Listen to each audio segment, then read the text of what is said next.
Hello and welcome to Paranoid Pensions, 5 to 10 minutes of topical pension talk with a bit of a smile and a touch of grumpiness along the way. My name's Ralph Turner, this is Brian Critchell. Hello. And welcome along to Helen Forrest from the NAPF. Hi. And Stephen Baxter from Club Vita. Hi. Good to have you with us. Brian, I think you've been looking at Pensions World, is that right? Indeed, I often do. It's a good magazine. And in a recent edition, there was an article reporting on independent governance committees, which we're going to have for the first time from April on all workplace pension schemes. The feature talked about 3 government departments. That's the Pensions Regulator, DWP and the FCA, all working together, joined up government. It was a bit of a shock, wasn't it?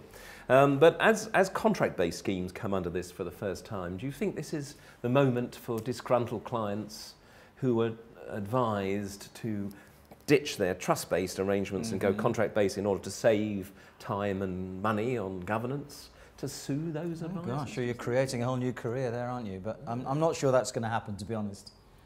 And indeed, perhaps it's a bigger thing at play here with the whole raft of changes coming in from April this year.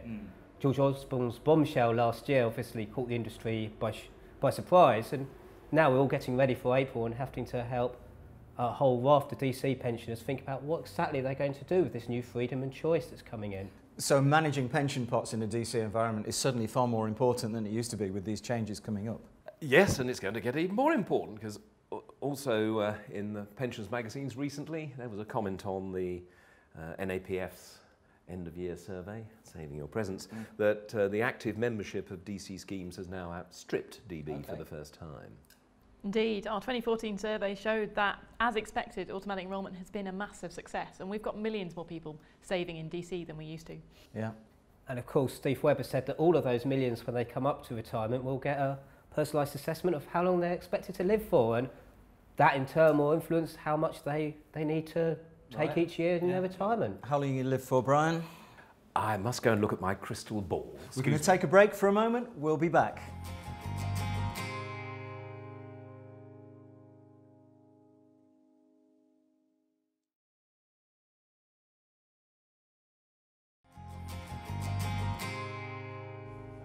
Welcome back. We've been talking about governance of DC pension plans, and I think, Brian, you've got something on trustee regulation in that regard. Yes, Pensions Insight in a recent edition did its usual manufactured debate, I'm sure, but it pointed out difference of opinion between the NAPF and the regulator about trustee regulation. The NAPF talking about the skills required by trustees, and TPR seeming to bleat that only 12,000 trustees out of 130,000 have taken the trustee toolkit. Ouch. Does that say something about the trustee toolkit? I think it more begs the question whether 30,000 trustees isn't a little bit too much, particularly in an automatic enrolment era where we're moving towards a smaller number of larger DC schemes. I think from an NAPF perspective, we would say that actually what you really need to do is make sure that you have an appropriate number of well-trained, well-resourced trustees who know exactly what they're doing, and as a result you don't need to regulate the minutiae of every single activity they undertake. Regulate the input, not the output. Okay. Back to the day job, and particularly back to the longevity model report the NAPF put together with Club Vita. Stephen, some of the scenarios within that report are quite far-fetched, or quite far-reaching anyway. The eradication of cancer, what would that mean to longevity, that sort of thing? Absolutely, they're certainly very far-reaching, and they form really part of the resources that Helen was referring to earlier. We were very keen to provide a set of scenarios that trustees could engage with that seemed plausible for the future, but enable trustees to understand what the true sensitivities are when it comes to managing longevity risk and the uncertainty therein. To put this into context, the scenarios we looked at, they included the cure for cancer, but they also include such things as what happens if we start getting severe constraints on our ability to use oil, and what that might mean for our ability to have a healthy lifestyle. A wide range of scenarios, 6 in total. Put it into some sort of financial context, we're talking around about 20–25% difference in liabilities depending which scenario the future takes for longevity.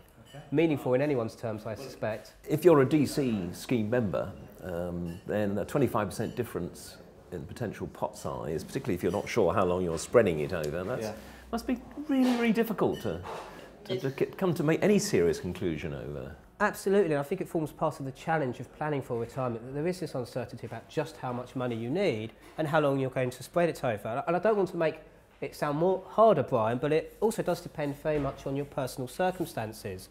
A number of these scenarios will affect different parts of society differently.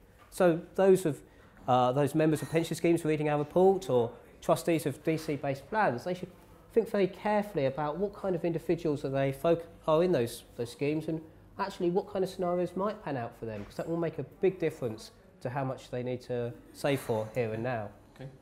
Yeah. I think Ros Altman's been in the press. When is Ros Altman not in the press, Ralph? Brian, careful now. Yes, I suppose so. Well, the Sun have lined up, along with others, to poke fun at Ros Altman for po-faced comment of the week, I think. She has suggested that road signs warning about elderly pedestrians should be removed because they stereotype older people. Well, the Sun, of course, couldn't resist also poking fun at road signs for men at work, for also being stereotypical, because women work as well, quite hard, and in fact women dig as well.